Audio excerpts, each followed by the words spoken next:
சொல்றீங்க? கொழுக்கட்டைக்கு காலம் மாறி போச்சு. ஆமாங்க, நம்மளோட வாழ்க்கை முறை, உணவு பழக்க வழக்கம் எல்லாமே மாறி போகும்போது கொழுக்கட்டைக்கு காலம் மாறாதா? அதாவது ஹோட்டல் கடையில் வந்து இந்த சாப்பாடு பார்சல் பண்ணுறது கட்டணமாக ஒரு பாலித்தீன் கவரில் சாப்பாடு பார்சல் பண்ணாங்க. அந்த கவரை வாங்கிட்டு வந்து தான் இங்கே கொழுக்கட்டை சுடுறது. நான் மணிக்கணக்காக பேச ஆரம்பிச்சிடுறேன். இலையில தான் சுடணும், ஏன்னா நம்ம உடம்புக்கு அதுதான் பாதுகாப்பு. நீ கவரில் சுட்டினா அது நம்ம உடம்புக்கு தீங்கு அப்படின்னு பேசி பேசி அவங்க நான் இலையில சுட சொல்லிட்டேன். அதனாலே நான் இலையை பறிச்சுட்டு வந்து அலசி அவங்கள்ட்ட கொடுத்துருவேன். அப்போல்லாம் எந்த ஊருக்கு போனாலும் நடந்தான் போவாங்க, நடந்தான் வருவாங்களாம். எங்கள் தாத்தா மெட்ராஸ் போய் சைக்கிளை பார்த்துட்டு வந்தாராம். ஏன்னா அங்கே மட்டும் தான் சைக்கிள் இருக்குமா, சைக்கிளை கண்ணால் பார்த்தே கிடையாது. அவ்வளோ அபூர்வமாக போய் பார்த்துட்டு வந்திருக்காரு.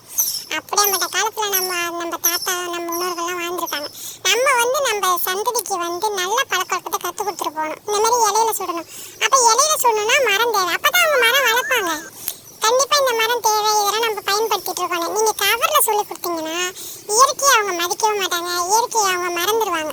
அதனால் இனிமே வரக்கூடிய சந்ததியினருக்கு நல்ல பழக்க வழக்கத்தை நம்ம கற்றுக்